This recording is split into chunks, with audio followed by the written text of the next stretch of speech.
Buenas tardes, bienvenidos a Jueves de Academia, un espacio de la Escuela de Trabajo Social donde debatimos temas de las ciencias sociales, del trabajo social, temas del contexto nacional, el contexto internacional. Y el día de hoy vamos a estar conversando con el profesor Félix Arellano. Les habla la profesora Jennifer García, soy la directora de la Escuela de Trabajo Social de la Universidad Central de Venezuela y voy a estarlos acompañando en este espacio con el profesor Félix Arellano. Le doy la bienvenida a las personas que se están conectando en este momento, en especial a la profesora Margarita Rojas, a los amigos de Servicio Social de Venezuela, un emprendimiento de trabajadores sociales. Gracias por unirse a esta transmisión. En este momento estamos esperando al profesor Félix Arellano que se conecte con nosotros para dar inicio a la actividad.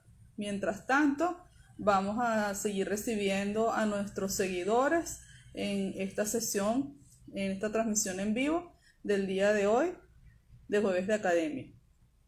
Jueves de Academia es un espacio de la Escuela de Trabajo Social donde debatimos diversos temas de las ciencias sociales, el trabajo social, economía, salud, política, contexto nacional y contexto internacional. El día de hoy vamos a estar conversando sobre Venezuela en el contexto político internacional. Un tema, por supuesto, que nos preocupa muchísimo a los venezolanos, pero en general en la región, dadas las particularidades del caso venezolano. Bienvenidos a las personas que se están uniendo en este momento. Estamos esperando que se una el profesor Félix Arellano. El profesor Félix Arellano es docente e investigador de la Universidad Central de Venezuela, es internacionalista y doctor en ciencias políticas. ¿Quién mejor que él? Un internacionalista muy conocido en Venezuela y también, por supuesto, en otros espacios, en otros países, quien siempre nos está dando herramientas y elementos para analizar el contexto político. Estamos esperando que se una el profesor a esta transmisión en vivo. Bienvenidas las personas que se están conectando en este momento. Bienvenido al profesor Gustavo Mais. Gracias por unirse a esta transmisión. Buenas tardes. Bienvenidos a Jueves de Academia, un espacio de la Escuela de Trabajo Social. Ya tenemos un año de transmisiones en vivo todos los jueves. Jueves de Academia es un espacio que nace para debatir sobre el trabajo social, las ciencias sociales, para mantenernos activos, para mantenernos informados con invitados de alto nivel que tenemos jueves a jueves para debatir todos estos temas, para conocer, para aprender, para actualizarnos. Estamos esperando que ingrese a la transmisión el profesor Félix Arellano en este momento. Mientras tanto, estoy saludando y dando la información general de la actividad. Quien les habla es la profesora Jennifer García, directora de la Escuela de Trabajo Social.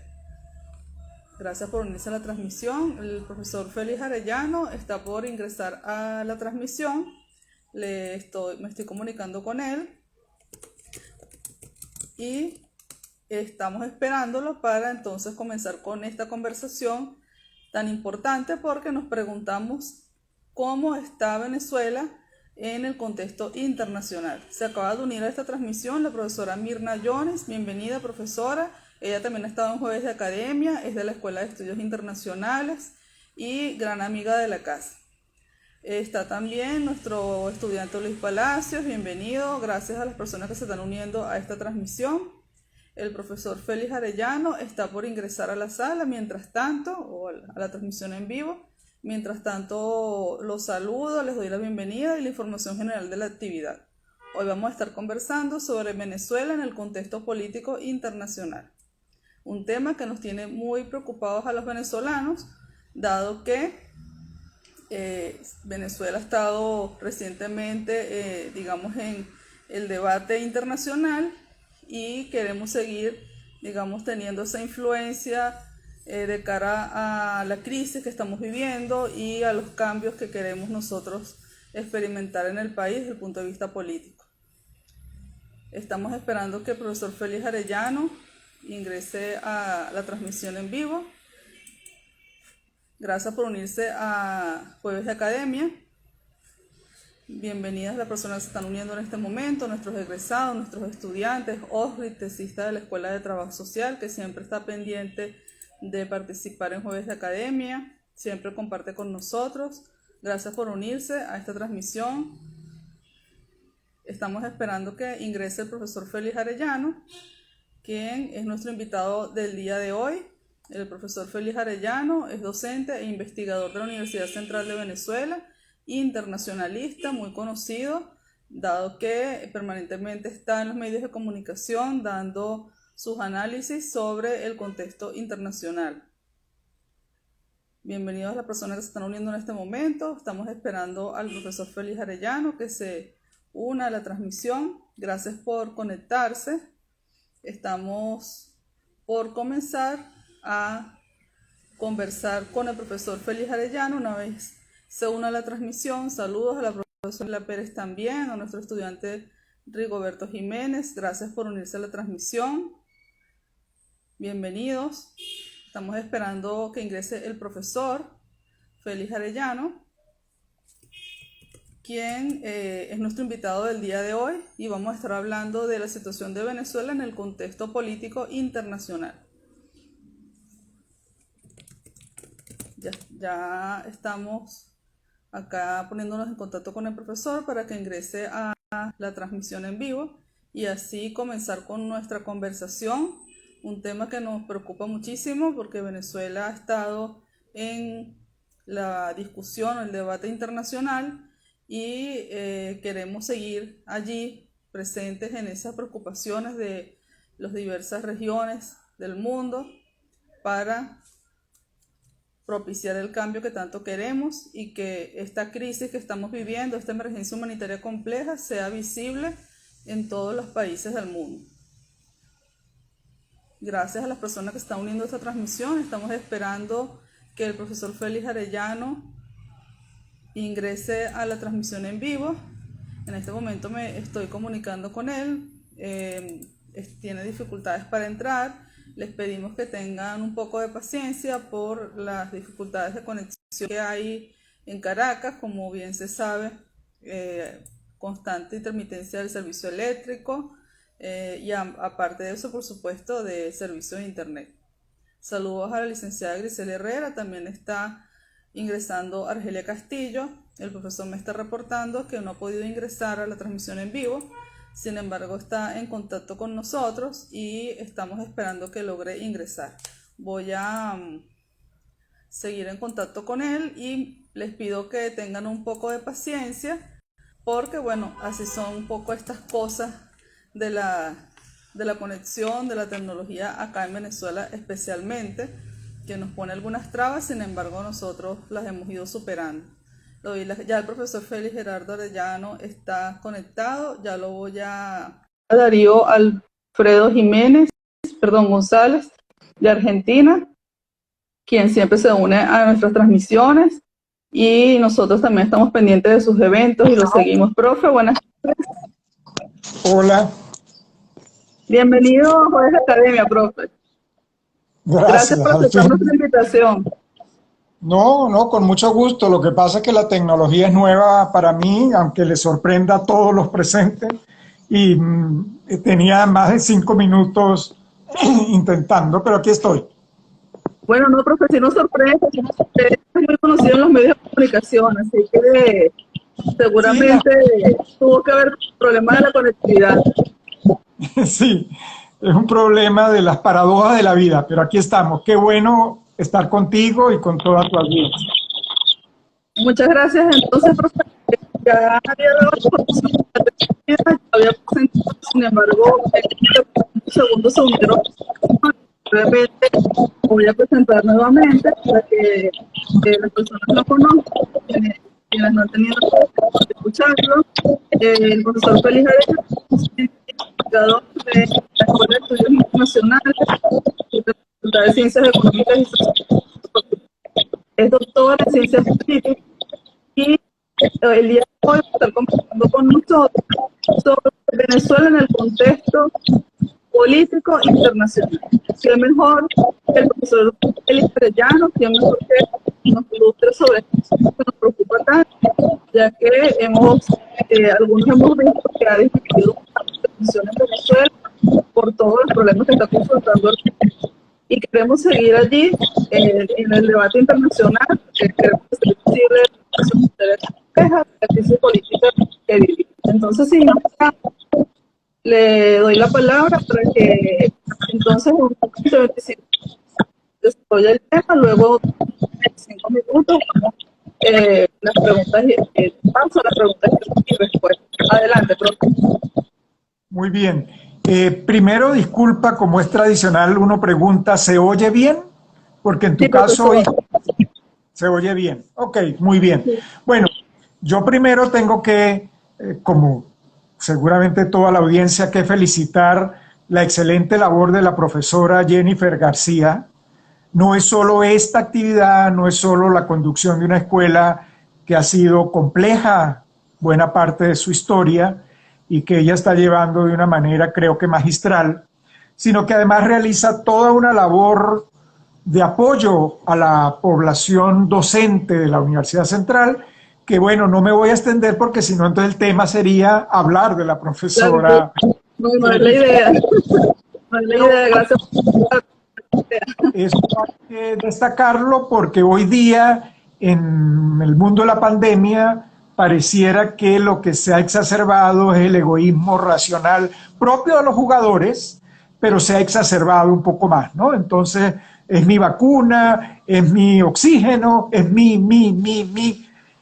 complicado el mundo, pero hay excepciones, qué bueno.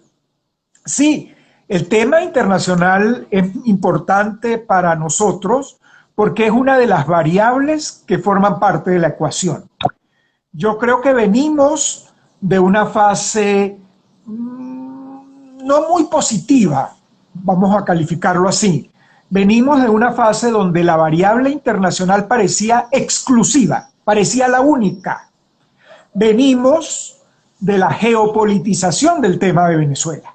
Y eso que parecía interesante y positivo, luego vimos que es una carga, porque en algún momento uno llega a pensar, bueno, tendrán que sentarse China, Rusia, Estados Unidos en el Consejo de Seguridad y decidir por nosotros.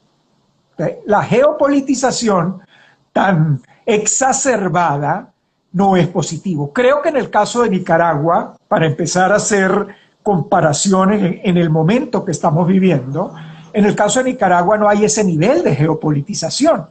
De hecho, Nicaragua no tiene mayores relaciones con China, aunque eso sorprenda, porque Nicaragua todavía reconoce a Taiwán. Y eso para China es muy grave. Y eso baja los niveles de la geopolitización. En el caso venezolano es todo lo contrario. Hemos tenido a China desde años en Venezuela, un papel cada vez más activo de Rusia, los dos miembros del Consejo de Seguridad con derecho a veto, porque son miembros permanentes, y bueno, se han incorporado Irán, Turquía, el movimiento de países no alineados, etc. Además venimos de una fase muy compleja que fue el periodo de Donald Trump, una fase donde se generó una matriz de opinión que obviamente el equipo de Donald Trump tuvo mucha responsabilidad, una matriz de opinión según la cual era posible una solución rápida, fácil, quirúrgica, inmediata, y eso ha hecho mucho daño. Ha hecho mucho daño porque todavía hay una parte de la población venezolana, de la oposición venezolana, que cree que eso es posible. Y si bien la administración de Donald Trump lo fue reconociendo silenciosamente, nunca hubo una clara declaración que dijera nos equivocamos, dejó la expectativa. Yo supongo que ya deben estar empezando algunos grupos radicales a cuestionar a John Biden porque no ha hablado de marines, porque no ha agarrado una libreta amarilla para poner un número de cuántos se necesitan, que fue todo ese show mediático de Donald Trump que nos ha hecho mucho daño. Que nos ha hecho mucho daño porque luego su equipo asesor reconoció que era un problema complejo, de largo aliento, que requiere de un gran esfuerzo de coordinación. Además tenemos en este de dónde venimos, tenemos desde marzo del año pasado una declaración de pandemia a nivel mundial. Y esa declaración de pandemia, que ha tenido consecuencias tan perversas en el mundo, pero en particular en América Latina, pues también ha concentrado la atención de los gobiernos en problemas internos, en emergencia sanitaria, en salud. Es el egoísmo racional del que hablaba hace unos minutos. Hay países que llegaron a cerrar sus fronteras en Europa. Hay países que paralizaron el comercio de productos sanitarios. Es decir, productos sanitarios que iban de paso por un mercado, ese gobierno los retuvo, violando las normas del comercio internacional. Pero es que mi salud era primero, y lo mío es primero, y solo yo existo. Entonces venimos de una pandemia donde, bueno, ya el nivel de angustia internacional ha ido bajando, la vacuna se está utilizando, se ha ampliado a nivel mundial, pero sobre todo en los países industrializados. Entonces el tema de la pandemia relativamente baja, pero hay países como la India, donde aún viven situaciones muy difíciles, y toda América Latina. En ese panorama hay aspectos positivos sobre el tema venezolano. Uno, muy importante, que es que no obstante el tema de la pandemia y otra serie de cambios y movimientos políticos, el tema venezolano sigue en la agenda. Sigue en la agenda de la comunidad internacional, como lo ha evidenciado claramente la Unión Europea. El Grupo Internacional de Contacto, que es un grupo que se ha creado específicamente para el tema venezolano, sigue trabajando activamente, y no solo eso, sino que se ha ampliado. Se han incorporado otros países, sobre todo de América Latina, y eso le da un mayor poder, una mayor fuerza y capacidad negociadora. En los Estados Unidos se ha dado un cambio importante y positivo, que es una nueva administración que ya no habla de soluciones quirúrgicas rápidas y fáciles, sino que habla de manejar el tema desde un plano multilateral, que si bien mantiene la estrategia de presión máxima que viene de Donald Trump, la estrategia de presión máxima o máxima presión de Donald Trump se venía aplicando no solo frente a Venezuela, es la estrategia que se ha aplicado en Irán, con China, con Rusia, y que todo empieza a cambiar quizás un poquito más aceleradamente a partir de la gira de Joe Biden a Europa. Ya vimos el primer encuentro con Rusia, muy positivo, por cierto. No hay mayores históricos resultados, pero el solo encuentro ya es un gran resultado. El ambiente de cordialidad, de respeto mutuo, ha sido otra señal positiva para ambos países y para la humanidad en su conjunto. La reunión con el presidente Erdogan de Turquía es otra señal de un giro pragmático importante. La reunión del canciller de los Estados Unidos con el canciller chino en Alaska unas semanas atrás también ha sido una señal positiva. Ese es el epicentro de la estrategia de los Estados Unidos en este momento. Ese es el adversario sistémico para Occidente, China. Pero no obstante, hay una disposición a diálogo y hay un reconocimiento que hay una relación compleja. Y en consecuencia, es importante una estrategia pragmática. En el nuevo pragmatismo que se empieza a visualizar en los Estados Unidos, que cambia la postura que venía con Donald Trump de presión máxima y que le incorpora elementos de diálogo, pero elementos de presión también. Ese es el pragmatismo. China es el adversario sistémico, pero también hay oportunidades de negociación con China, igual con Rusia, igual con Turquía e igual con Irán.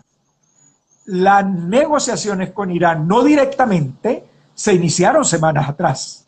Las está promoviendo el grupo de países que administra el acuerdo nuclear que se firmó en el año 2017, en el que Estados Unidos era miembro, pero Donald Trump se retiró.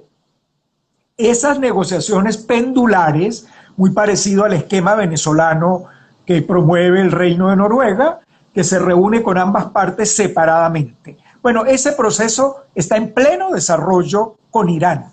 Eso genera angustias, genera gran preocupación en el Medio Oriente. Obviamente los Emiratos Árabes Unidos no están felices, Arabia Saudita no está feliz, Israel todo lo contrario, es su enemigo fundamental dentro del Medio Oriente. Sin embargo, la administración Biden va lenta, pero efectivamente trabajando hacia escenarios que den, yo creo que mejores resultados para Estados Unidos y creo que para la humanidad en su conjunto, porque la estrategia de máxima presión en el caso de China, Rusia, Irán e incluso Turquía, lo que ha logrado, lo que venía logrando era que no cambiara nada y que se radicalizaran esos países que estaban conformando lo que uno podría llamar un club de gobiernos autoritarios, promoviendo la geopolítica del autoritarismo en el mundo.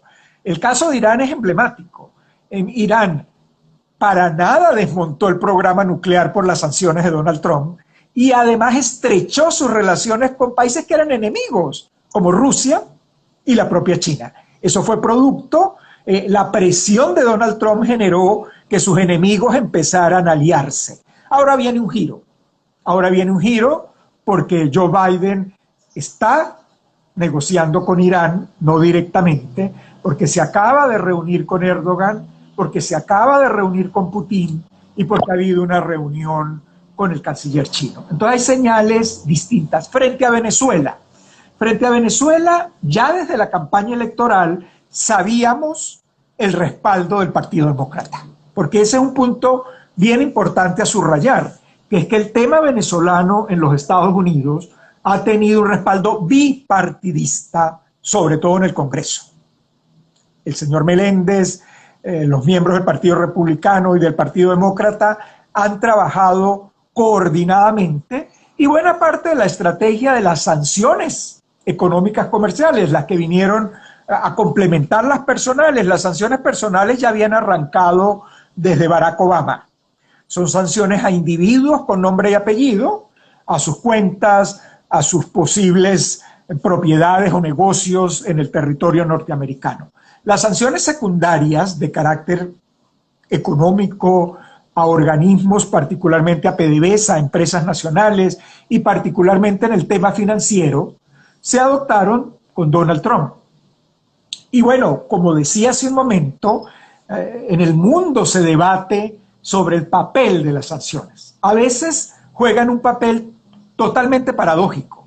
Tenemos el caso de Cuba, tenemos el caso de Irán, que la sanción, antes de cambiar la conducta, que es lo que se busca, la fortalece e incluso le abre nuevos espacios. En el caso de Cuba, el tema del bloqueo se ha convertido en su bandera.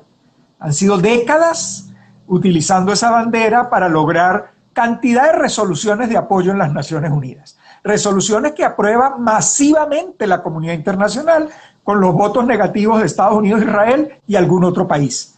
El resto de los 190 y tantos miembros de Naciones Unidas apoyan a Cuba en ese debate. Además, las sanciones se hacen parte de una narrativa oficial en la que todos los problemas son culpa de las sanciones. En el caso de Venezuela lo venimos viviendo con rigor, ¿no? La destrucción de PDVSA tiene años, la destrucción del sistema eléctrico tiene años, la destrucción de toda la capacidad productiva del país tiene años, pero decimos que es a partir de las sanciones que todo se ha deteriorado en el país. Eso no es correcto, pero eso es parte del discurso.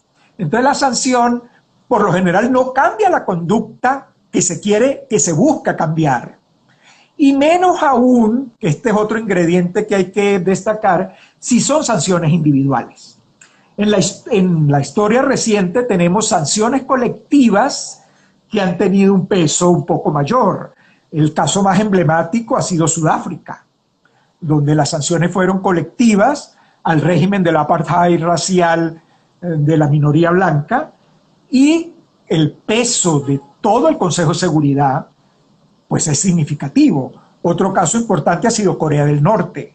En Corea del Norte las sanciones empezaron a mover la conducta de la familia dictatorial porque China se incorporó a las sanciones y le empezó a disminuir el respaldo a Corea del Norte. Eso llevó a aquel encuentro con Donald Trump, que fue histórico, emblemático, no se avanzó mucho, pero empezó a dar Donald Trump. Creíamos que a partir del encuentro con el joven dictador de Corea del Norte iba a venir un giro pragmático en Donald Trump, cosa que no ocurrió.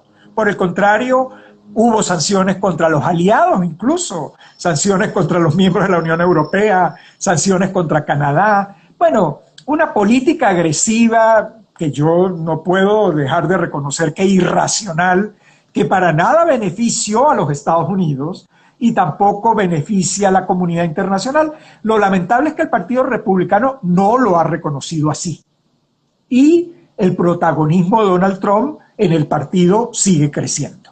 Entonces decíamos, tenemos un aspecto, elementos positivos. El tema sigue en la agenda, la Unión Europea sigue muy atenta al caso venezolano, y dentro de la Unión Europea dos actores muy importantes, Borrell, que es el canciller de la Unión Europea, y el gobierno de España. El gobierno de España, que es el Partido Socialista en este momento y que trata de hacer una labor de mediación, de equilibrio.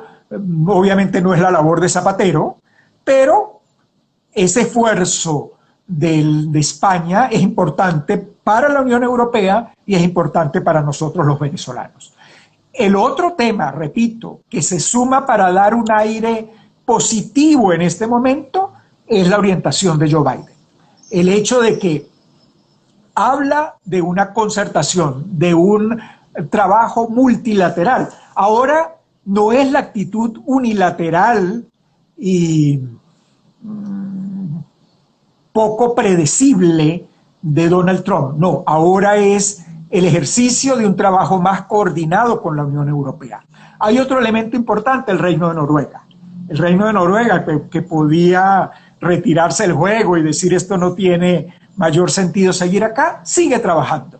Eso es una señal que debemos agradecer y felicitar. Uno, porque viene acumulando información muy importante. El Reino de Noruega, en ese tipo de negociación pendular, está detectando posibles espacios de mínimos de convivencia, posibles espacios de concesión de cada una de las partes. Está tratando de construir puentes de encuentro. Cuando el Reino de Noruega inicia esas labores, que las hizo de muy bajo perfil, aquí en Venezuela es donde nada se mantiene en bajo perfil, pero el Reino de Noruega lo ha manejado con muy bajo perfil, allí no había un respaldo efectivo de Donald Trump, y ese fue un punto adverso. Ahora sí hay un respaldo efectivo, y cuando Noruega viene a Caracas, sabemos que está en diálogo permanente con Washington, con la Casa Blanca, con el Departamento de Estado, con la Unión Europea. Ahora sabemos que no es una Noruega aislada, haciendo un doctorado en negociaciones para otorgarse algún premio de la paz. No, no, no. Es un gobierno muy serio, con mucha experiencia en materia de negociación, con equipos de primera línea y trabajando muy coordinadamente, cosa que no ocurría antes, con los Estados Unidos, con la Unión Europea y con el Vaticano. Todavía hay actores muy importantes que siguen trabajando y que son claves para la construcción de puentes, que son claves para acceder a ambas partes. Hay riesgos, hay problemas, indiscutiblemente. La pandemia sigue siendo un riesgo, la complejidad política en el mundo y particularmente en la región. En la región la situación política ha cambiado. Cambió la posición de México con Manuel López Obrador y Argentina con Alberto Fernández. Ya no son miembros del grupo de Lima, del grupo de Lima. Pero también ha cambiado la posición de Brasil. El Bolsonaro radical, agresivo, cambió de canciller y ahora tenemos una política exterior más prudente, menos agresiva. Eso baja un poco el tono. Y bueno, las señales son de que puede haber cambios muy pronto en el Perú. Todavía el nuevo gobierno peruano no asume la presidencia tan rápidamente. Ahí vienen, creo que 2 o 3 meses para subir a la presidencia, pero todo indica que el gobierno del señor Castillo no va a permanecer en el Grupo de Lima y que seguramente le pedirá a los países que si quieren mantener el grupo le cambien de nombre, porque la capital de Perú ahora va a ser un proyecto complejo. Ya están empezando a declarar sus asesores económicos de Pedro Castillo diciendo que no se van a espantar las inversiones, que no se va a expropiar, pero eso estaba en el programa. Entonces es muy delicada la situación. El programa era terriblemente preocupante para el futuro del Perú, pero los peruanos votaron por él, con una diferencia mínima, con un número de votos que no es relevante, pero es la mayoría que fue a votar. Entonces, el pueblo peruano tomó una decisión muy difícil para ellos y para la comunidad internacional, y en el caso venezolano va a ser un actor que no va a jugar muy a favor del proyecto de la oposición democrática. El cambio de Bolivia, con Evo Morales retomando la política exterior, aunque el presidente Arce realmente pareciera que el control mayor lo tiene Evo Morales. Entonces hay un Grupo de Lima más debilitado y hay diferencias al interior de los Estados Unidos. Eso hay que tenerlo presente. Estamos conscientes que el equipo de Biden viene desarrollando un giro pragmático.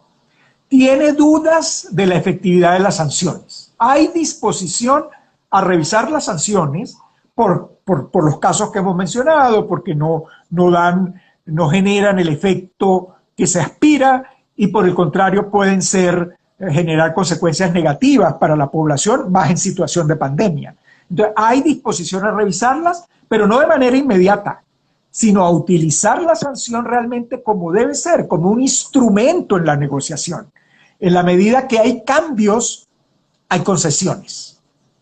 Eso ocurrió con Irán, eso fue lo que hizo Barack Obama con Irán y firmó el acuerdo y desmontó las sanciones. Tenemos experiencia de desmontar sanciones, eso no es nada novedoso, y Biden, para dar esa señal a Venezuela, ya ha dado licencias a Chevron, ha dado licencias en los temas portuarios y aeroportuarios para demostrar que hay una disposición a avanzar en el desmonte de las sanciones siempre y cuando hayan cambios. Naturalmente Miraflores está jugando a ese punto, ese es el punto sensible. Las sanciones no han destruido, no han aislado plenamente al gobierno, por el contrario le han logrado apoyos para evadir las sanciones. Ha encontrado, ya nos informó el país de España, la red a través de México, pero tenemos redes a través de Turquía, a través de Irán, tenemos redes a través de África para evadir sanciones, para mover el oro de sangre, el coltán de sangre, así que recursos hay. No hay recursos para los profesores universitarios, ni para las enfermeras, ni para la crisis social, pero hay recursos para los aliados, para Cuba, etcétera, etcétera.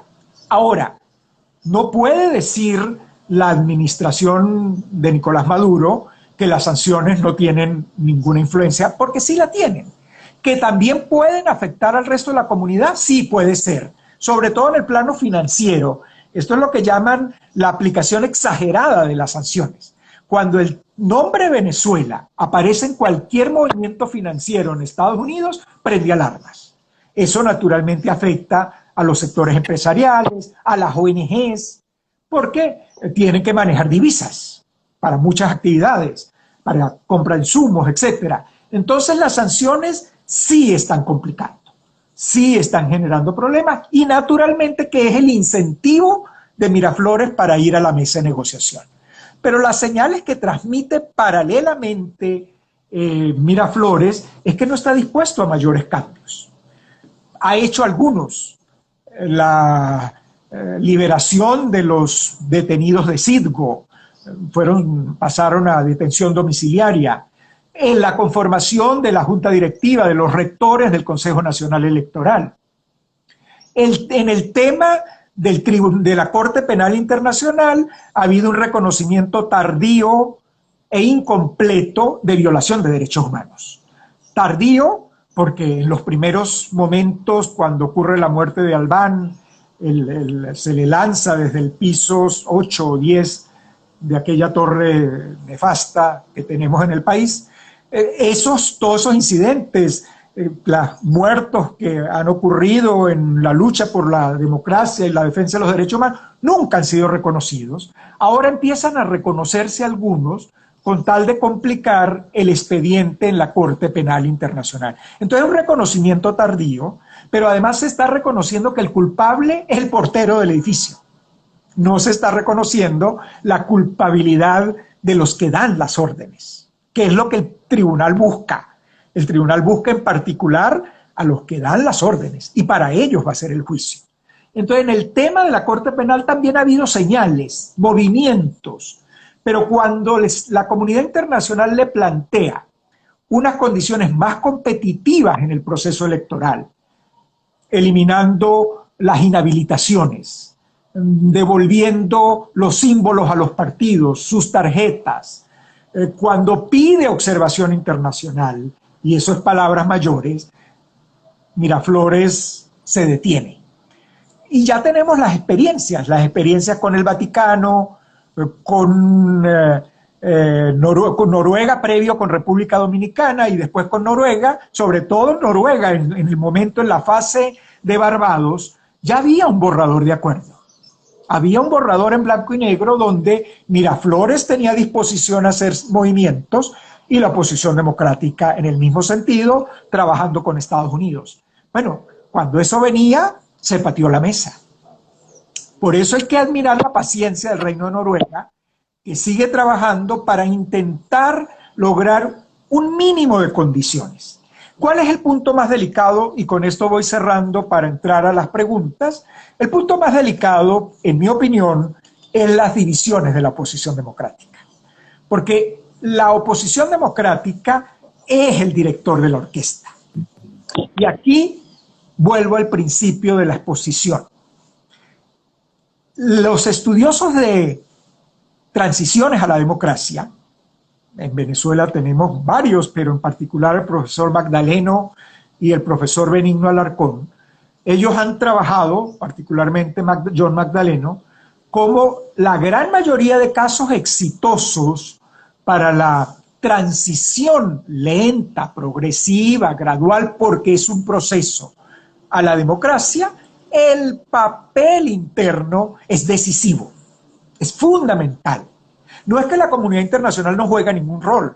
Recordemos Polonia, el papel de Karol Wojtyła en el Vaticano, en muchos conflictos, en el caso de Bolivia o de América Latina, el papel de Jimmy Carter en la presidencia de los Estados Unidos. Entonces, claro que la comunidad internacional coadyuva, contribuye, debe estar atenta. Cuando uno oye los comentarios, ¿y eso para qué sirve? ¿Para qué sirve el Consejo de Derechos Humanos? Mire, lo más grave sería que no hicieran su trabajo.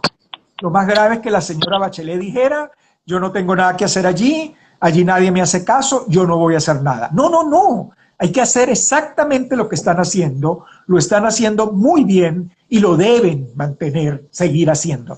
Lo está haciendo el Consejo de Derechos Humanos de las Naciones Unidas, la Organización Internacional del Trabajo, que también abrió un expediente sobre Venezuela, obviamente la Organización de Estados Americanos, en particular la figura de Almagro, de su secretario general. Entonces, el Reino de Noruega está trabajando para tratar de lograr ese mínimo de encuentros, pero en la medida que la oposición plantee propuestas como divergentes, como excluyentes, con unos protagonismos personalistas, con unas agendas personalistas, la comunidad internacional queda neutralizada, queda confundida, pierde sentido, porque la comunidad internacional está trabajando para nosotros, no por nosotros. La comunidad internacional contribuye, ayuda, pero nosotros tenemos que dirigir la orquesta. Y a mí me sorprende cómo la oposición no puede trabajar al esquema de escenarios. ¿Por qué si un grupo está promoviendo el referéndum revocatorio, yo tengo que decir que eso es inútil, que eso no sirve para nada y que ellos son unos traidores a la democracia? No, ese es un escenario. Veamos a ver cómo se inserta en otro escenario. Es que nos encanta descalificarnos, cuando el objetivo debería ser trabajar en conjunto, tener escenarios en pleno desarrollo y plan A, plan B y plan C. Allí la comunidad internacional puede jugar un papel más efectivo. Repito y finalizo, tenemos una comunidad internacional más favorable que 3 años atrás, más articulada que 3 años atrás, que 2 años atrás, pero estamos perdiendo la oportunidad por nuestras divisiones, por nuestras agendas personales. Veamos los espejos, veamos los ejemplos. En Bolivia se perdió la presidencia porque la oposición fue con 7 candidatos a una elección. Y en el caso de Perú, fueron 17 candidatos. Entonces, señores, solo estoy pensando en mi agenda, en mi proyecto y no en el proyecto general. Yo creo que la Escuela de Trabajo Social es una escuela que jerarquiza, privilegia lo social, privilegia la coordinación, la convivencia, la cooperación y el diálogo. Entonces, por eso es muy importante que la escuela, a través de estos instrumentos, de estos recursos tecnológicos, los utilice para el bien y no el recurso para estar viendo las fotos de qué vestido se puso aquel o el otro, sino para trabajar por la construcción de un país mejor. Y eso es un proceso. Cada granito de arena ayuda y la Escuela de Trabajo Social está dando muchos granitos de arena. Muchas gracias. Gracias por esas palabras y por todo lo que nos acaba de exponer. Por un lado, bueno, sentimos cierta tranquilidad. Dice que el caso venezolano sigue en la agenda internacional porque a veces sentimos que no, quizás por la angustia de querer soluciones rápidas, ¿no? Ya tengo varias preguntas, comentarios. Tomo nota. Mientras llegan otras, voy a aprovechar para hacer un saludar a algunas personas que están conectadas con nosotros. Seguro que ¿Ah? Seguro que Joe Biden está perdón. Seguramente. Si no logramos ahí alguna otra cubierta. El profesor Clarita, la profesora Mirna Jones, la profesora Emma Salazar, la profesora Mirna Pérez, Ricardo, el profesor Gregorio Alfonso, el profesor Gustavo Maiz, también está el colega Darío González de Argentina, la licenciada Celia Castillo, presidenta de AFUFAR, el sindicato o la asociación de profesionales universitarios de funciones técnicas, está el licenciado Esquivel Márquez y, bueno, otras tantas personas más que están con nosotros y damos las gracias por esta transmisión. Entonces, para leerle las dos. ¿Cómo no? La primera pregunta, la situación de un grupo de este grupo de actualidad, ya que la situación de son tiempos ha cambiado. No tengo buen audio. Ok, profe, seguro es mi conexión. Ahora sí. Ok, bueno, mire, a propósito de la situación en Venezuela, se creó el Grupo de Lima. ¿Qué rol ejerce el grupo en la actualidad, ya que la administración de varios de sus miembros han cambiado? Sí. Ok, esa es una. ¿Hay otras? Sí, le leo de 2 en 2 de 13. ¿O de 3? ¿O de 3? Ajá. O de 3, ajá. En materia de intercambio comercial, ¿cómo ha afectado al venezolano el reconocimiento o no del gobierno interino o el gobierno madurista? Ok.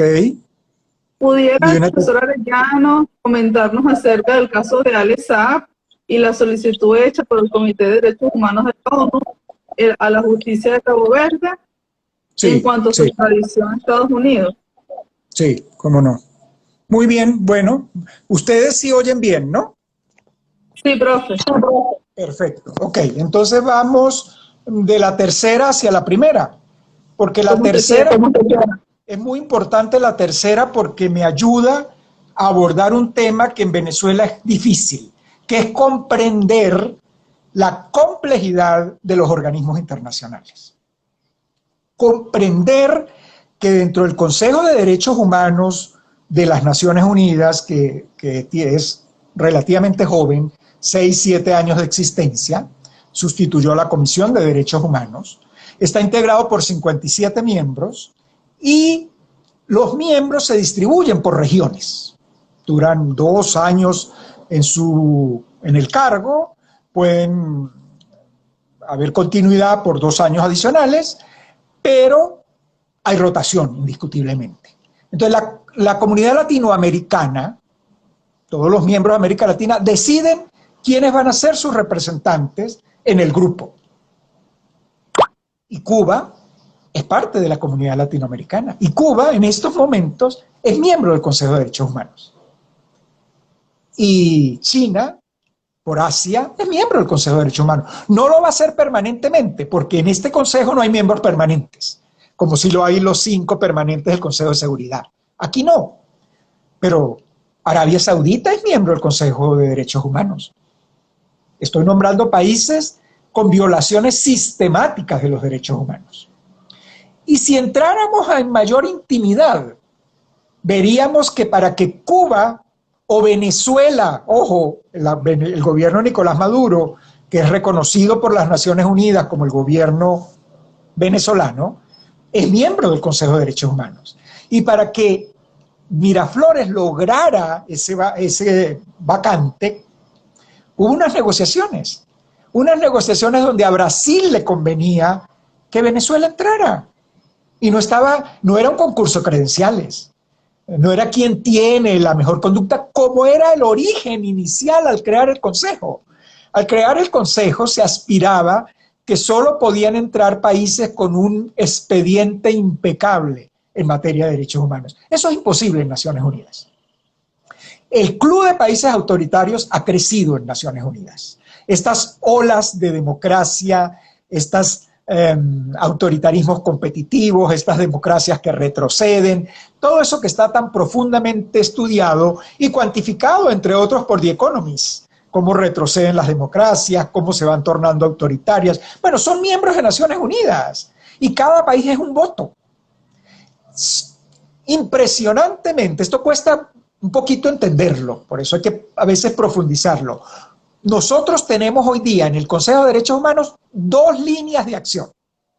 Una que promueven los gobiernos democráticos y fueron los que aprobaron el Grupo Internacional de Expertos Independientes, que hizo un informe lapidario sobre la situación de derechos humanos en Venezuela, que se suman a los informes de la alta comisionada, la señora Michelle Bachelet. Todos esos informes van también a la Corte Penal Internacional y la señora Boxuda, que se acaba de retirar, los archivaba. Pero en todo existen. Pero es que paralelo a esta postura tan dura y tan crítica, hay una postura favorable en la que está Venezuela, Cuba, China, promoviendo esa línea. Promovió, por ejemplo, que viniera una fiscal del área de derechos humanos a investigar los efectos de las sanciones. Creo que el informe no resultó tan favorable a Miraflores. Creo que la señora trató de hacer un trabajo lo más serio posible. Qué bueno, pero que se aprobara esa resolución demuestra la heterogeneidad del foro. En esa heterogeneidad, el grupo radical, que es miembro, que vota, que tiene votos, aprobó el caso del Alex Saab. Aprobó una resolución donde cuestiona que Estados Unidos sea el juez del mundo. Igual lo hubiese aprobado masivamente el Movimiento de Países No Alineados, que forma parte de Naciones Unidas, o la Asamblea General, que aprueba sistemáticamente las resoluciones a favor de Cuba. Entonces, lo que hay que tener en cuenta es la heterogeneidad de las organizaciones. El peor error es retirarse. Eso lo hizo Donald Trump. El peor error, Donald Trump se retiró del Consejo de Derechos Humanos porque estaba plagado de gobiernos autoritarios. No, hay que hacer todo lo contrario. Hay que estar allí y todas las reuniones pedirle informes a Venezuela, Cuba y China sobre la situación de los derechos humanos. Hacerles la vida cuadritos. Y eso es más factible adentro que afuera. Todavía Joe Biden no ha dicho que se reincorporará ni al Consejo de Derechos Humanos ni a la UNESCO, que es la Organización de Ciencia y Cultura. Eso no lo ha anunciado. Ha dado señales interesantes en el cambio climático, pero estos temas que también son cruciales no se le ha oído posición. Y repito, yo creo que en el Consejo de Derechos Humanos hay que estar. Los gobiernos democráticos jamás deben retirarse, porque es adentro donde está la lucha. Luego el tema comercial. El tema comercial no debería haberse afectado, y voy a citar un ejemplo. Entiendo que tú me decías que tenemos un experto en comercio siguiendo el evento, que es el profesor Luis Angarita. Él seguramente luego mandará una nota agregando mayor información a lo que yo voy a decir a continuación. Yo voy a señalar el ejemplo del Mercosur. Venezuela, de país asociado, pasó luego a miembro pleno. Eso lo dejamos para otro evento, porque es muy largo, ¿no?, ese tema. Pero a Venezuela, como miembro pleno del Mercosur, que generó todo un caos en el Mercosur, que ellos mismos propiciaron. Ojo, no es que Venezuela tiene el poder de Superman y lo cambia todo y lo altera todo. No, no, no, es que se la pusieron en bandeja de plata. Es que lo metieron forzadamente. Y les generó tantos problemas que primero lo sancionaron por incumplimientos, eso no existía en la normativa, y luego decidieron ya claramente aplicar lo que había que aplicar, que era la cláusula democrática del Mercosur, el protocolo de Ushuaia. Y allí aplicaron solo una de las sanciones previstas, que es la suspensión. Venezuela no ha sido expulsado del Mercosur, eso hay que subrayarlo porque la opinión pública lo confunde. Venezuela ha sido suspendida. ¿Qué significa la suspensión? Que el gobierno no puede ir a las reuniones, no puede entrar. Recuerden aquel acontecimiento de la canciller Delcy Rodríguez entrando a una reunión en la que no había sido invitada y dándole a la puerta y ellos saliendo por un baño, una cosa propia de Hollywood, para no decir de Disney. Lo cierto es que una vez suspendido el país, no hay relación política, pero se mantiene la relación comercial. Los compromisos técnicos no desaparecen. Ahora, claro, un país que prácticamente no exporta al mundo, que dejó de exportar hacia la región por razones político-ideológicas, porque se enfrentó con Colombia, porque se enfrentó con Argentina de Macri, porque se enfrentó con Brasil, pues no tiene mayores corrientes de comercio. Y normalmente, como ha reducido tan significativamente su poder de compra, pues sus importaciones se tienden a concentrar en muy pocos mercados y no precisamente de la región. Pero no debería para nada afectarse el comercio, es lo que establece la normativa. A veces las normativas dicen una cosa y las aduanas hacen otra, pero en teoría no se afectarían. El caso del Grupo de Lima, que fue la primera pregunta, sí, el Grupo de Lima está debilitado. Y a mí no me sorprendería que incluso desapareciera como Grupo de Lima.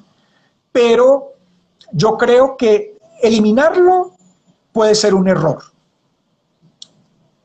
¿Se dan cuenta que mi posición a los retiros estoy siendo coherente, ¿no? Yo no me hubiera retirado del Grupo de Lima si yo me llamo México o si yo me llamo Argentina. Yo hubiera estado allí para construir puentes. Porque para el Grupo de Lima es importante entrar en Miraflores también. Es importante oír a la contraparte.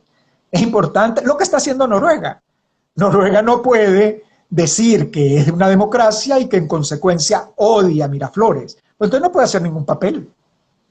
Entonces yo creo que el Grupo de Lima tiene que comprender la complejidad del problema. Creo que también fue afectada por la atmósfera de Trump, ¿no?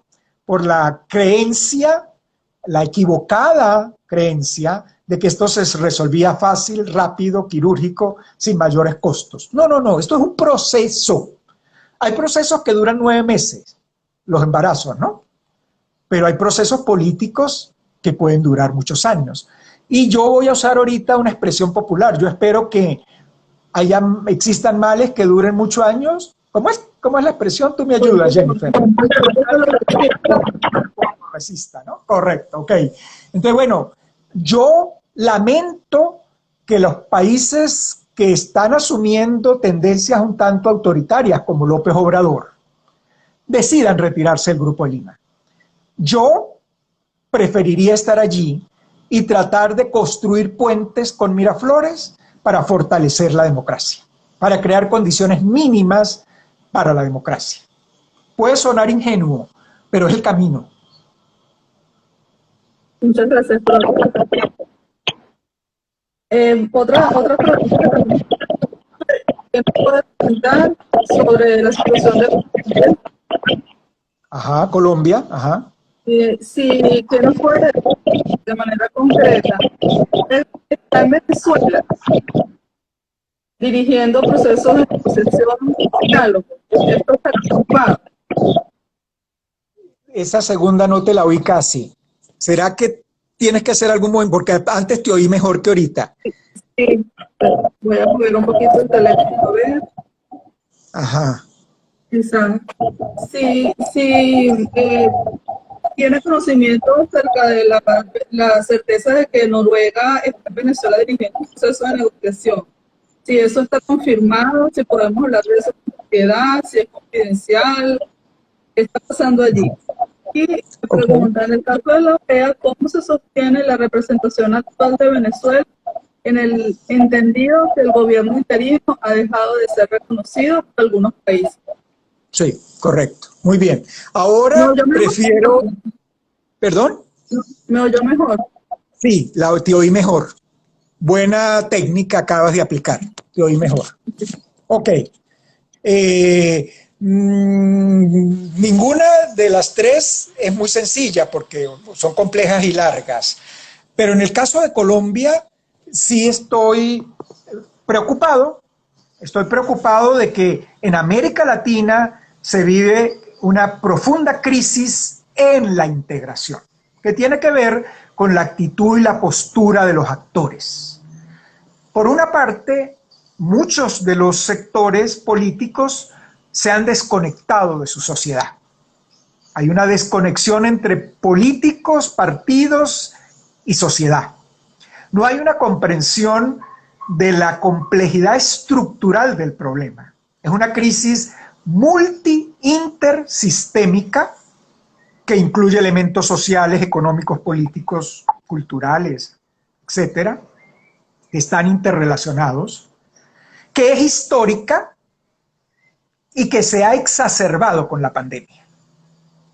Entonces, cuando uno ve realidades como Perú, pero podríamos hablar de Bolivia o podríamos hablar de Ecuador, uno va a encontrar una histórica exclusión de los sectores más débiles, particularmente de los indígenas, de la población rural, una división centros urbanos, centros rurales, áreas económicamente competitivas, las oleaginosas en Bolivia, por ejemplo, la pesca en Ecuador, por ejemplo, que funciona como una burbuja, donde hay alta rentabilidad, alta competitividad, pero que no se multiplica al país, que no permea al país. Hay esos bolsones, esas burbujas competitivas y un gran país empobrecido y excluido. Sorprendentemente hay las coincidencias entre una serranía rural, pobre e indígena en Ecuador, en Bolivia y en Perú. Coincidencialmente, son serranías de población rural, mucha agricultura rudimentaria, no alta tecnología, hay una brecha tecnológica enorme, hay pobreza, hay hambre, hay miseria y llegó la pandemia. Y la pandemia nos encontró sin políticas de subsidio, sin mayores apoyos gubernamentales, sin políticas sanitarias, con hospitales desmoronándose, sin mayores posibilidades de oxígeno y mucho menos medicamentos inaccesibles. Entonces, pagando, como lo ha dicho la CEPAL, entre otros, las peores consecuencias de la pandemia. Por la desorganización, no he nombrado la palabra, los participantes deben estar sorprendidos que no he nombrado la palabra, pero ya la voy a nombrar. Y una colosal corrupción. Tan colosal que ya empezamos a oír mercados negros de vacunas, ¿no?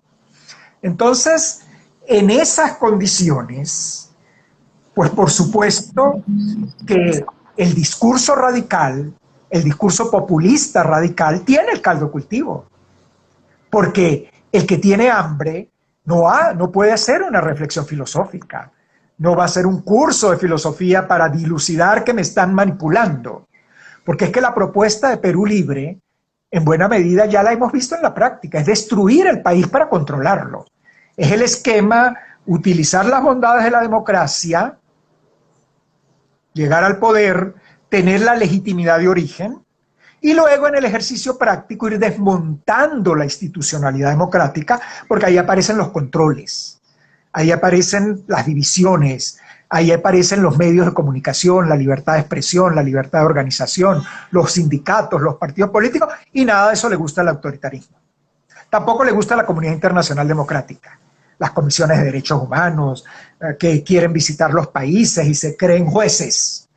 Bueno, en Colombia hay una crisis estructural intersistémica de muchos años de existencia, no obstante que hay sectores muy modernos, una economía que ha entrado en la cuarta revolución industrial, que tiene una alta competencia, pero una enorme población excluida, con una brecha tecnológica y la pandemia. Esas son las mejores condiciones para que los radicales que prometen soluciones mágicas reciban luego el voto. El voto a Perú Libre no fue un voto débil, si hacemos estudios cuantitativos, pero fue el mayor número de votos, por 0.1 o por el 70.000 votos o por 40.000 votos, pero fueron. También Kuczynski, cuando ganó en la segunda vuelta contra la señora Fujimori, contra Keiko, también ganó con un margen muy bajo, y ella lo reconoció en aquel momento. Ahora, claro que el discurso de Perú Libre es terrible. Yo creo que el discurso de la FARC, que se ha reincorporado al juego democrático y cambió de nombre, disculpen el lapsus, que ahora no recuerdo el nombre que adoptó la FARC, porque por supuesto las letras FARC, la sigla FARC lo que denotan es sangre, secuestros, destrucción. Había que cambiar eso. Pero yo creo que el proyecto no lo han cambiado. El proyecto es fundamentalmente llegar al poder para controlar el poder y perpetuarse en el poder. Ese es el libreto. Bueno, si el gobierno colombiano en plena crisis propone una reforma tributaria, pues yo creo que los asesores del presidente Duque merecen un estudio psíquico, me disculpan. Es el peor de los momentos cuando la gente está muriendo por una pandemia donde uno de los responsables es el gobierno, es decir, la falta de política sanitaria, de recursos. Eso no es culpa del ciudadano común y corriente, y además le dices que le estás aprobando una reforma tributaria en la que a lo mejor lo vas a afectar a la pequeña y mediana industria, vas a afectar la economía informal. Es el peor de los mensajes, en el peor momento. Entonces, claro que la gente, su malestar lo expresa, y luego viene el radicalismo a aprovecharlo. Entonces, yo creo que es momento de que Colombia reaccionen. Están empezando a reaccionar, lo ve uno en los medios de comunicación. Tiene que ser una lucha de todos los demócratas para reconocer sus errores, sus divorcios con la realidad social, con los más vulnerables, para asumir una lucha de cambio incluyente, democrático y con sensibilidad social, que no destruya la economía, que no destruya el mercado, que no destruya los acuerdos comerciales, pero que dé opciones y dé condiciones a los más vulnerables. Yo creo que Noruega ha venido, a mí me parece fundamental que haya un nivel de confidencialidad en el trabajo de Noruega, creo que eso facilita el trabajo. Noruega no va a proponer una solución, va a ayudar está ayudando a las partes a construir la solución. El problema es la complejidad de las partes. En Miraflores no todo es tan homogéneo ni tan lindo. Ahí hay los radicales, los civilistas, los militaristas, civilistas entre comillas, ¿no? Los que prefieren perpetuar, los que quieren algunos cambios. Ahí también hay diferencias, pero el poder se encarga de que no se expresen o de silenciarlas. En nuestro caso, las diferencias son mayores. Somos demócratas, se hacen más públicas, ese protagonismo nos está haciendo mucho daño. Y bueno, si cada grupo tiene una propuesta distinta, complican mucho a la comunidad internacional. Yo creo que Noruega está haciendo un trabajo muy positivo, esta vez con un respaldo que no tenía en la oportunidad anterior, en Washington, en Bruselas, en el Vaticano y en toda la comunidad democrática internacional. Creo que lo más importante ahora es que nuestra oposición democrática trabaje en la coordinación. Diferencias hay, y cuando haya democracia, vamos a querer que hayan diferencias, pero no hay democracia. Trabajémoslo con más prudencia. En el tema de la OEA, no me sorprendería que pronto se convocara un consejo permanente para evaluar la situación de la representación venezolana. Creo que ahí va a influir significativamente el papel del Caribe, porque los países del Caribe, que son 15 votos, para lograr aprobar una resolución normal, no extraordinaria, en el Consejo Permanente se requieren 18 votos, de tal manera que el Caribe, votando en bloque, prácticamente controla la organización. Entonces hay que evaluar, el Caribe se ha dividido también en el tema venezolano, pero indiscutiblemente que en eso vendrán revisiones a mediano plazo, porque la administración Biden también lo comparte. La administración Biden cree que la oposición democrática debe trabajar como un conjunto y no como individualidades. Otra pregunta acá. Cuando dice que no hay conexión con la población, con lo político, no sé qué gran problema es que la población no entiende la importancia de la política y su deber de participar activamente. Ajá. Hay otras, ¿no? Por otro lado, sí, por otro lado, una pregunta y comentario esta vez que es mío, que es que hay mucha crítica y quejas sobre la conformación de estos organismos internacionales, ¿no? Que usted bien explicaba, que, bueno, están presentes autoritarismos que juegan a su favor y finalmente a veces imponen, muchas veces imponen algunas decisiones o inobservancia de algunos problemas. Pero más allá de quejarnos de eso, creo que eso de la vida y de la política, ¿no? Y que hay que asumir sí, como tal, porque lo otro sería eliminarlos y eso nos lleva a un camino distinto a la política, ¿cierto? Absolutamente. ¿Tenemos una tercera o llegamos ahí? Aquí me está llegando un comentario que dice Marquetalia y disidencia de las FARC. Así se llaman los grupos. Disidencia. Así está respondiendo una persona. Me entendí las palabras, pero no entendí la pregunta. ¿Que se están refiriendo a Puri?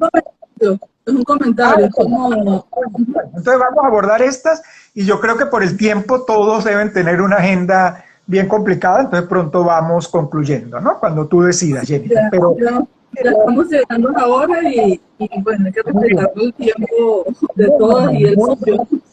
Muy agradecido, sabes, y siempre admirando tu gran labor. Empecemos por la conexión del pueblo. Ok.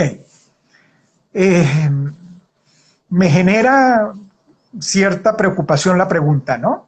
Porque es que ese pueblo del que se desconectó la política peruana es un pueblo que sufre hambre. En Venezuela ya está empezando el hambre, ¿no? Las estadísticas de Cáritas, desnutrición crónica, el que se cuesta sin comer, todo eso lo viene trabajando sistemáticamente Cáritas y estoy seguro que profesores de trabajo social requerirían horas para detallar la magnitud de la crisis humanitaria compleja de Venezuela. Ese que se acostó con hambre se pondrá a debatir filosofía, a tomar un teléfono inteligente que a lo mejor no conoce. Estamos hablando de una sociedad en serranía que votó. Porque es que tradicionalmente el pobre no se siente incluido y no vota. Pero Perú Libre y Pedro Castillo, con sus características para algunos pintorescas, esa es la expresión de la serranía peruana. El sombrerito es el pueblo peruano. A él se le votó. No se leyó a lo mejor su propuesta tampoco. Lo simbólico del personaje para el que tiene hambre y necesidad histórica. Porque la exclusión del indígena en América Latina nos viene de Colón. Nos viene de los blancos peninsulares, los blancos criollos, los mulatos, que despreciaban al indígena. Guatemala, la masacre de la familia de Rigoberta Menchú, por citar un ejemplo. Eso es histórico, eso no es de ayer. Entonces hay una identificación de Lima como la ciudad blanca, rica, que hay oportunidades y que se acuerda de la serranía cada vez que viene un proceso electoral. Entonces, miren, quizás en Venezuela no tenemos ese marco tan marcado de diferenciación entre la población indígena y no indígena, entre comillas, pero en esos países sí se siente, ¿no? Sí, pero sí está creciendo en Venezuela la profunda diferencia por niveles de bienestar, por acceso a la salud. Lo estamos viviendo los profesores universitarios, por ejemplo. La desigualdad que tiene $2 el que no. Es absolutamente. Entonces, esa población históricamente excluida y marginada, le estamos diciendo que no entendió el discurso, le estamos diciendo que no comprendió la magnitud del problema. ¿No será que nunca hicimos un esfuerzo para que lo comprendieran? Porque es que el trabajo es calle por calle, casa por casa. Alguna parte de los políticos en América Latina les encantó las convenciones en aire acondicionado, muy típicas de Estados Unidos. En grandes centros de convenciones, no, es una situación muy compleja. No estamos reconociendo la magnitud del problema. En consecuencia, no estamos trabajando por soluciones creativas, de inclusión, de respeto a la dignidad humana. No, falta mucho por hacer. Yo no creo que el pueblo con hambre se confundió. Yo creo que está urgido por una solución rápida. Y el que se la promete, él le cree. No tienen quien más creer, más nadie le prometió nada. Creo que por allí van los acontecimientos. En efecto, Venezuela no vive ese problema de serranía con centros urbanos, no vive esa magnitud del indígena, pero cada día vivimos más marginalidad y exclusión en muchos sentidos. Ojo con eso.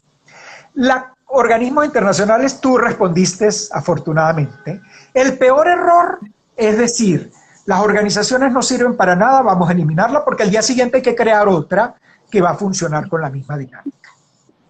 La otro error es retirarse, porque le dejo el terreno limpio a los autoritarios. El tema es muy complejo, pero voy a citar un caso emblemático e interesante.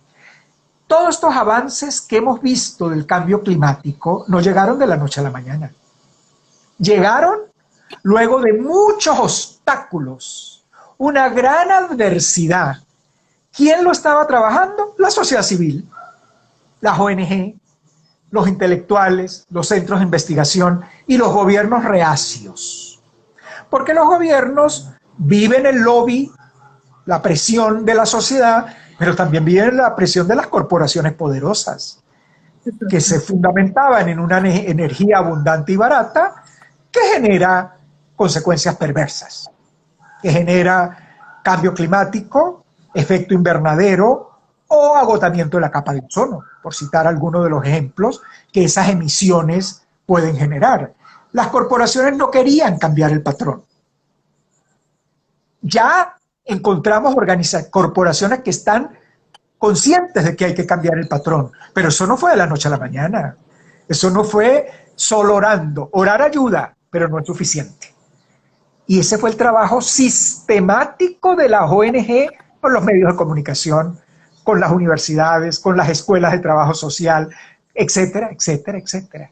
Bueno, ese es el trabajo que hay que hacer para lograr unas organizaciones internacionales más respetuosas de los derechos humanos. Es presionar a todos los niveles. Esa presión logra resultados.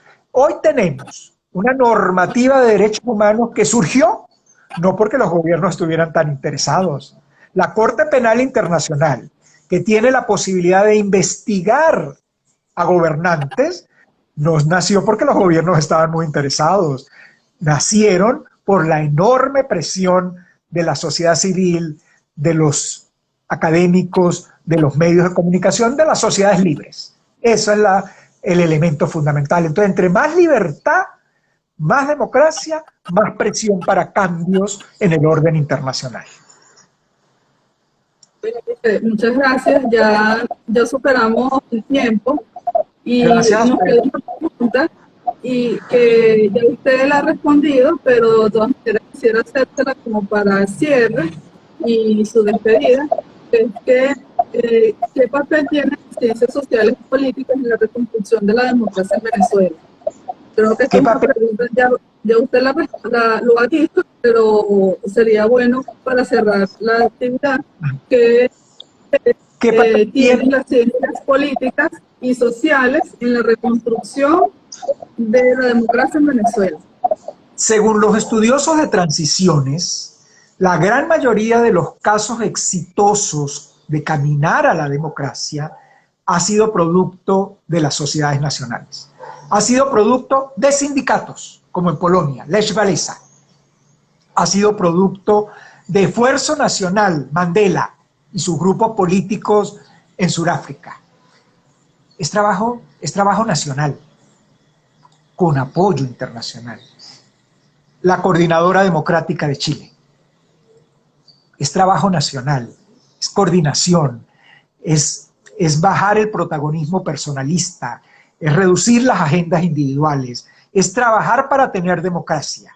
Todos, grupos políticos, sociedad civil, iglesias en plural, todos trabajando para tener democracia. Al tener democracia, yo voy a querer ver distintos candidatos. Como no tenemos democracia, hay que coordinar y hay que hacer un esfuerzo por reducir el individualismo y el protagonismo.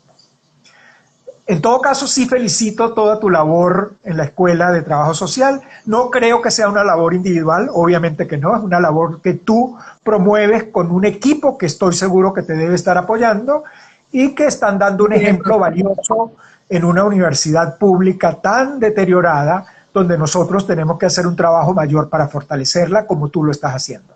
Felicitaciones y muy agradecido por la invitación.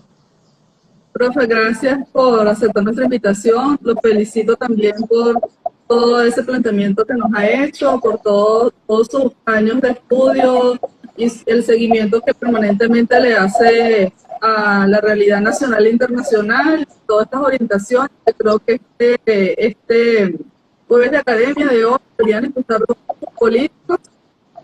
Voy a hacer un esfuerzo para difundirlo más de lo normal porque me parece muy importante. Bueno, entonces tenemos esta academia de hoy y otro fue esta academia de crecimiento, de debate. Nos vemos el próximo jueves y los invitamos a seguirnos por las redes sociales, @TrabajoSocialTK para Instagram, para Twitter, donde vamos a estar poniendo también la información de este jueves, y nuestro canal YouTube Trabajo Social UCB, donde va a estar disponible esta transmisión. Muchas gracias, profe. Feliz tarde. Feliz tarde para todos. De la Escuela de Estudios Internacionales. Así es.